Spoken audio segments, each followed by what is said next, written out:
Those involved have labelled it a national disgrace. Tens of thousands of women forced to hand over their newborn babies to parents deemed more suitable. Today, Catholic health officials said sorry for the forced adoption policy they operated in the 50s, 60s and 70s. The apology follows a lengthy investigation by the ABC and the Senate. Jane Margetts has the story. It's meant to be a joyous occasion, but for more than 150,000 mothers, it's a trauma from which they will never recover. I remember when he was born and I heard her cry and then he was just gone. This woman, who only wishes to be known as Margaret, was drugged and persuaded to give up her son at a Catholic-run hospital in Newcastle in 1975. She was just 17. And they said if I loved him, that I'd do what was best for him. Lily Arthur had a similar experience in Sydney. I was put on a sideways running position with a leg in a stirrup and my other leg pulled behind me and my face pushed into the mattress. Still under the influence of drugs, the women were coerced into signing adoption papers. It basically put women into a stupor for days, even after they left the hospital. I was still in the stupor for at least 2 or 3 days. Many never saw their children again. In 2010, Ethiopia accounted for nearly a quarter of all international adoptions to the U.S. The number of Ethiopian children adopted into foreign families in the U.S., Canada, and Europe rose from just a few hundred several years ago to several thousand in 2010. That increase also brought stories of corruption, child trafficking, and fraud. Stories began to emerge several years ago from families whose adopted children revealed that they had parents and families at home, who sometimes thought they were going to the U.S. to receive an education and then return. Media investigations have found evidence that adoption agencies had recruited children from intact families and changed children's paperwork to make adoption easier. On the other side of the world, adoptive parents have been left wondering what the real story is behind their children's relinquishment for adoption. Some parents have found that their entire paperwork was falsified. The parents of a young teen they adopted from Ethiopia could spend the rest of their lives in prison after their conviction in the girl's death. Jurors in Washington state found Larry and Carrie Williams guilty of manslaughter and other charges. Prosecutors say the girl, thought to be about 13 years old, was starved, beaten, and forced outside as punishment. She died in the family's backyard in May of 2011 of hypothermia and malnutrition. The couple was also convicted of assault for abusing a boy they adopted, also from Ethiopia. Defense lawyers are expected to appeal the decision. Hey guys, welcome back to my YouTube channel here. It's me here, Lavender here, and today I'm back with another anti-capitalism deep dive true crime deep dive video topic. Today I want to do the pure evil files, the religion organization files, deep dive, capitalism, million-dollar mega churches and preachers, drug cartels, child abuse, religious trauma, unethical and forced adoptions, sex abuse cover-ups, Sharia law, child marriage, honor killings, femicide, indigenous native boarding school atrocities, mission trips, Mother Teresa, capitalism, colonization, slavery ties, religious hypocrisy, and much more. So let's get started into this YouTube video topic. But before we get started, all my YouTube videos that are related to this topic will be on the screen right now. But if you want to check them out, they're on my channel. So let's get started in the topic at hand. The trouble with Christian adoption movement. Evangelical Christian Americans believed adoption could save children in the developing world from poverty and save their souls. aka the white savior complex is strong with this one, and we all know how bad the white savior complex is. In 2009, a Tennessee couple made a life-changing decision. As devout Christians, they decided to open their home to an orphan girl from Ethiopia, whom they were told had been abandoned. They knew enough from fellow adoptive parents to expect the process would be long and hard, But as they were waiting for their application to go through and be approved, something unexpected happened. A number of Ethiopia staff at their adoption agency were arrested for transporting and trafficking children to different regions of the country where they could claim the children had been abandoned. Following a glut of adoption cases where children were said to have been abandoned in the capital city of Addis Ababa, the court had temporarily stopped processing abandoned adoptions of children from that city, but were still allowing cases from elsewhere in the country. The stories about where the children had come from, whether they were abandoned orphans whose parents were unknown, or the parents were poor and had willingly given them up, seemed to change from day to day. Concerned, but now committed to the child they come to think as their own future daughter, the Tennessee family went ahead with the adoption process, but they wrote a book called The Child Catchers. After they brought the girl back to the United States, she learned enough English to say so. She told them she had another mother. When they called the agency to demand an explanation, the children's claim was confirmed. Their newly adopted daughter was not an orphan at all. On a personal level, the news was very devastating. The family felt they had stolen someone's child. Wanting to find out more of the truth, they set out on a months-long and ultimately unsuccessful attempt to locate their daughter's biological mother. But their story turned out to be just one of many, a single example of the numerous incidents of adoption corruption in the last several years have helped change the direction of a powerful adoption movement among U.S. evangelicals. At the time of the Tennessee incident, adoption was a preeminent evangelical social cause in the United States. Beginning in the early 2000s, American evangelicals became one of the most powerful forces in international adoption, lining up devout believers to follow the biblical mandate that Christians care for all orphans and widows in their distress. This call would become a movement that launched major conferences spawned by small library of books on adoption theology and changed the complexation of many conservative U.S. churches. In 2007, national Christian leaders like celebrity pastor Rick Warren encouraged their followers to shift their focus from issues of moral purity, abortion, same-sex marriage, divorce, to something more positive, helping children in need. More than just being pro-life, it would be a whole-life response to the longstanding pro-choice challenge that Christians adopt all the children they wanted to be born.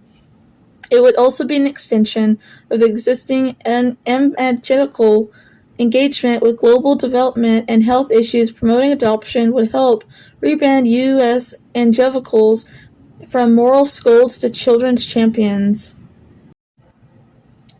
Between 143 and 210 million vulnerable children around the world, a number that also includes those who live with one parent or extended family, often in poor conditions, constituted an orphan crisis, but there were also 2 billion Christians who can help that.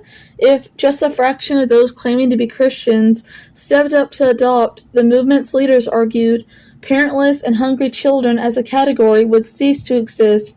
As one leader put it, the goal was to get as many people in church to start adopting and adopt as many kids as possible as they can. Evangelicals responded in huge numbers. Churches began to create adoption ministries, praising and supporting adoptive parents and encouraging new families to adopt as well. Anti-abortion crisis pregnancy counters redoubled their efforts to cast adoption as a pro-life alternative to abortion. Evangelical adoption funds also popped up, giving grants or interest-free loans to couples hoping to adopt, particularly pastors whose potential adoptions were viewed as a priority since they could set the stage and example for an entire congregation.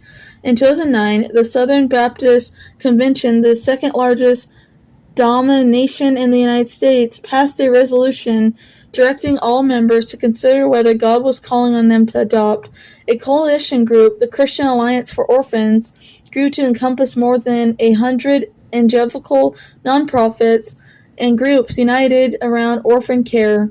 In 2010, Bethany Christian Services, the largest adoption agency in the country, reported a 26% jump in the number of adoptions, largely due to the mobilization of Christians newly interested in adopting. The stories of how children were put up for adoption began to sound strangely similar, as though there was a global epidemic of children left Moses-like in baskets. The same year, when Haiti was rocked by a devastating 7.0 level earthquake, the Christian adoption system became a full-blown cause. The movement threw its weight around behind efforts to expedite U.S. visas for unaccompanied Haitian children so they can leave their country and enter the U.S. homes.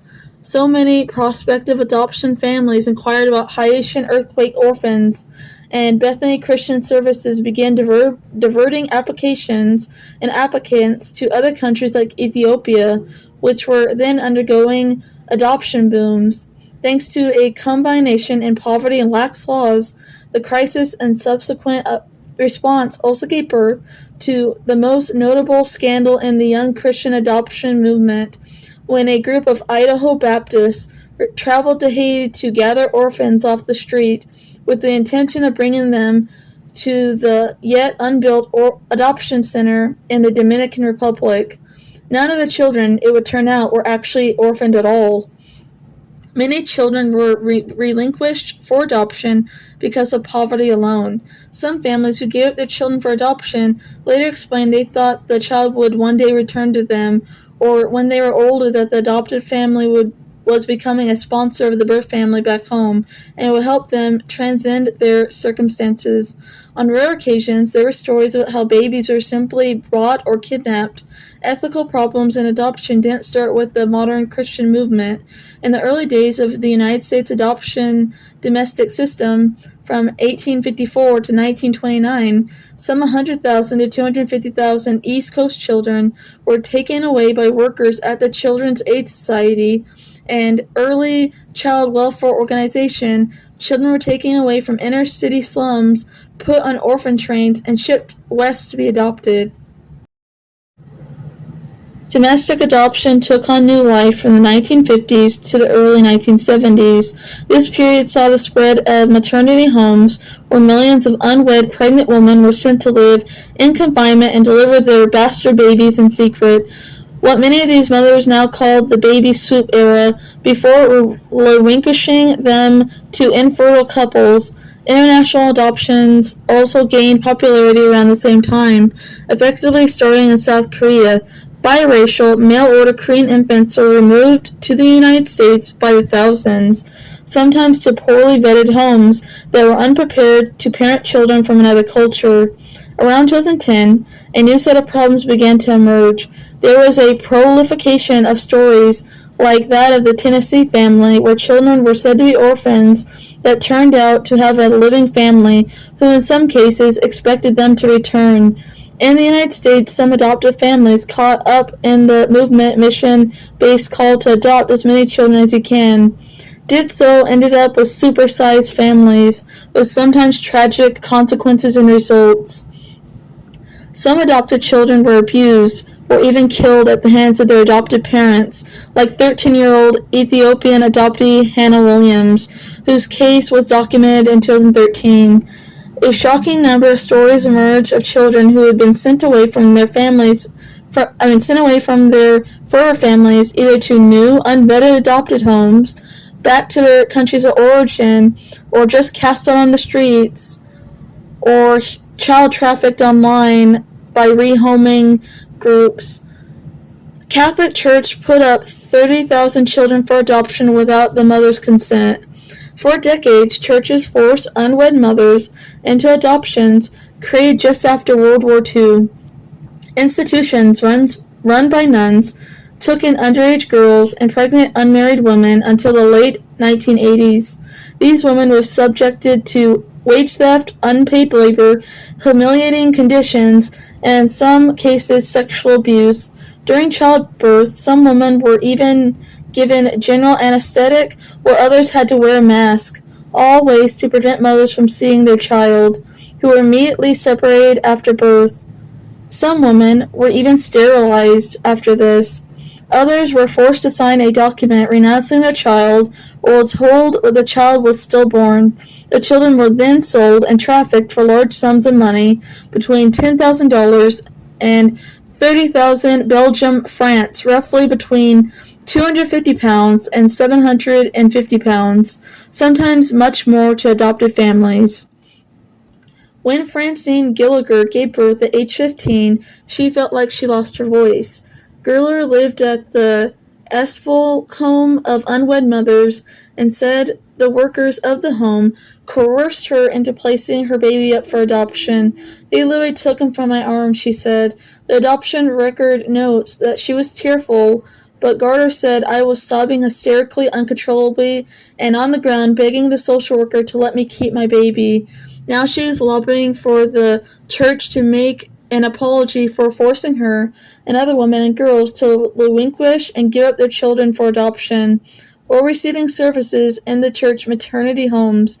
Raised as an Isa Epiton, Gardner entered St. Faith's Home for Unwed Mothers, operated within New York's Denominations of Apple's Impel Church in 1971.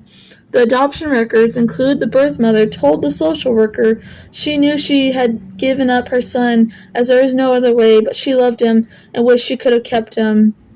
Garner told jurors that there was no other way because I was not given a choice on the matter. In 2021, Gardner founded the Catholic Mothers for Truth and Transparency, a group movement formed to speak against the Catholic institution atrocities that force adoptions.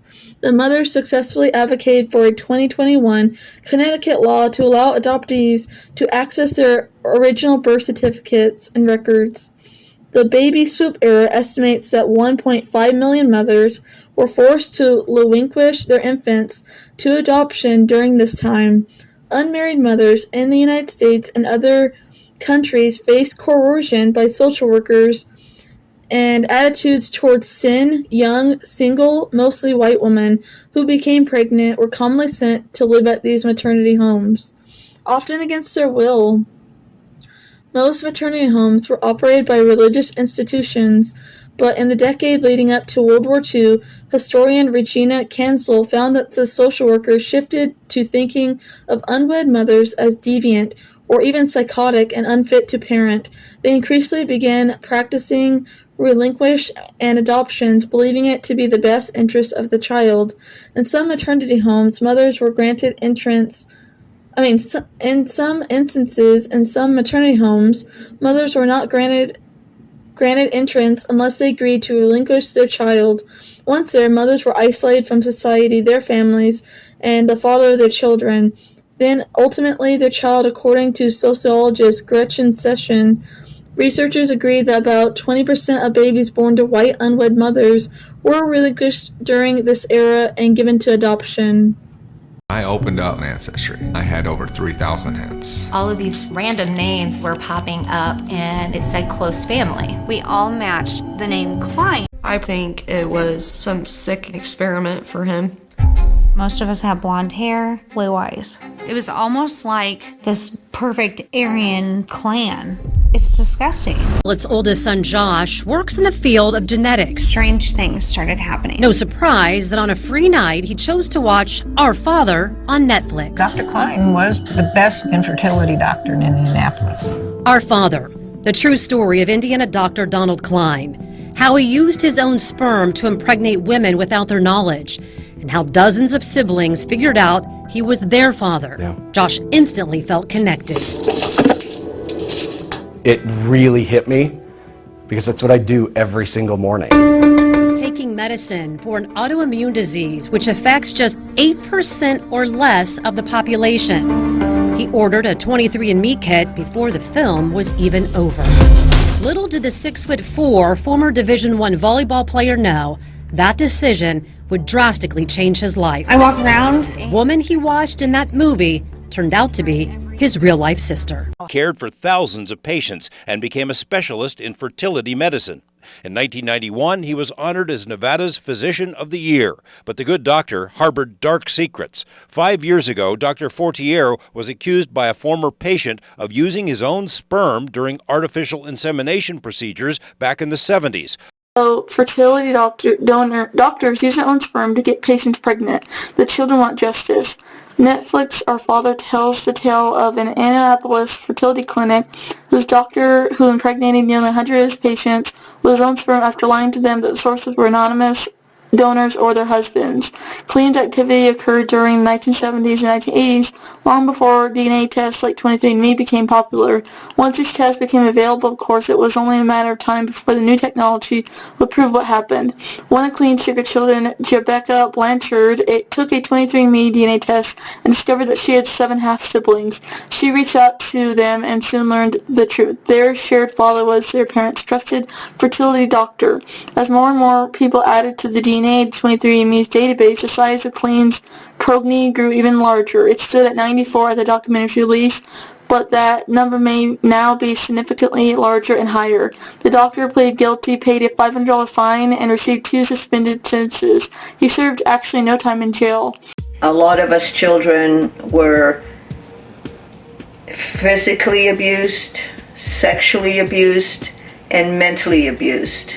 Following the Pope's apology tour last month, Indigenous people are once again speaking up about the atrocities they suffered while attending Canada's infamous residential schools. I spent 4 years at St. Anne's residential school, and they were the worst years of my life.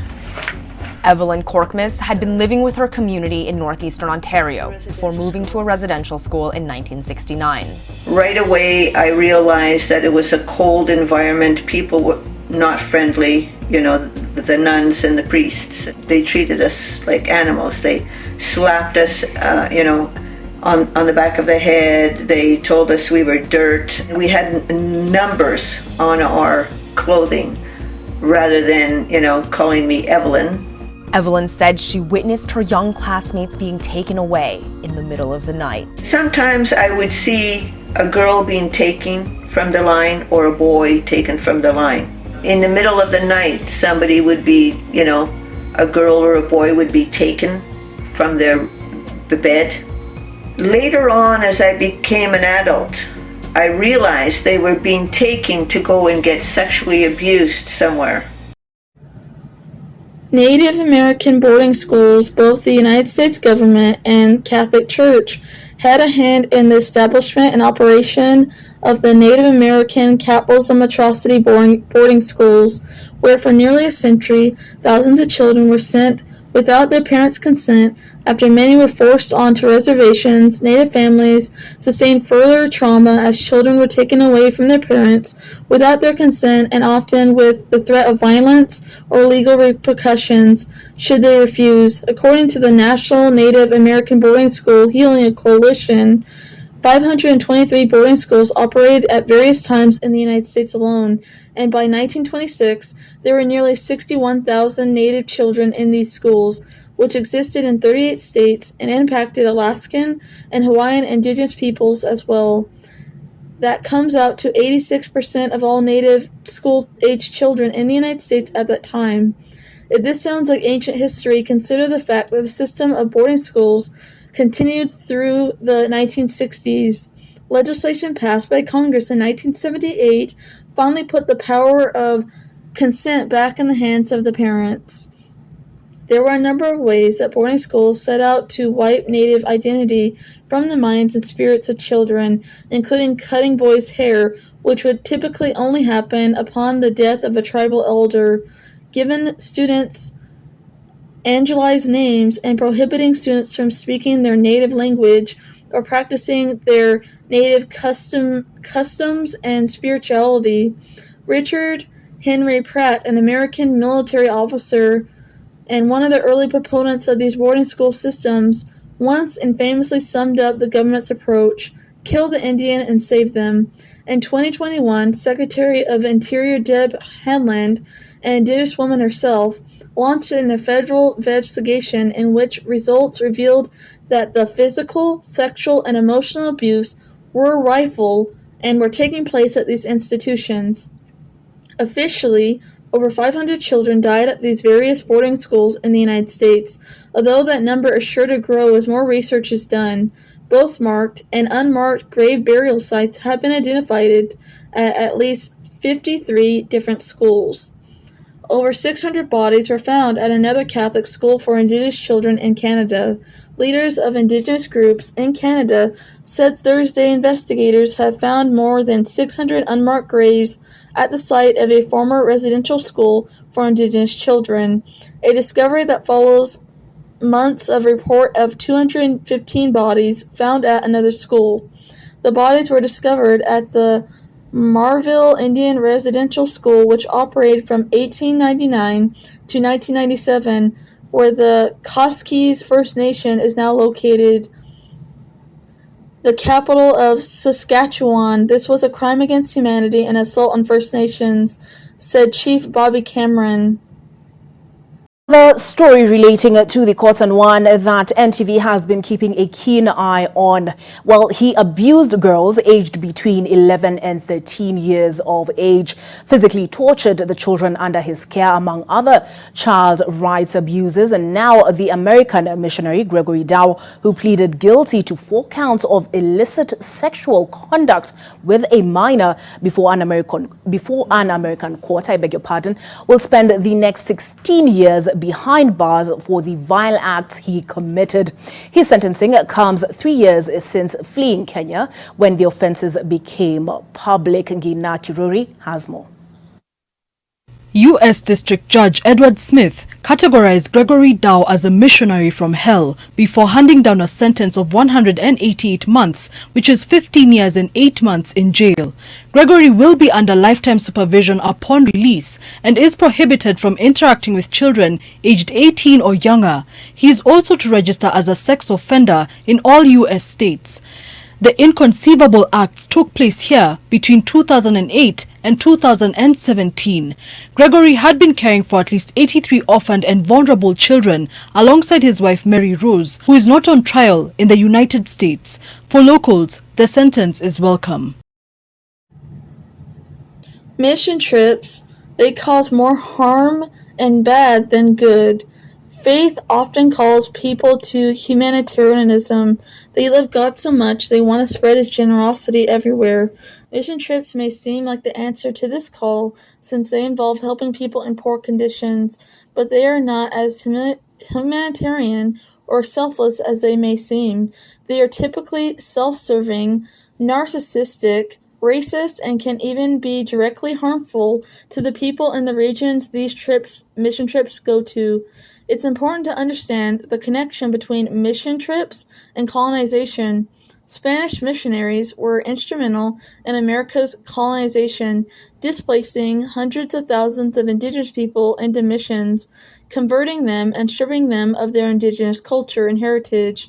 Similarly, in Africa, missionaries promoted Western culture with Christianity so that European countries could gain power and strip the region's resources, hurting the African population.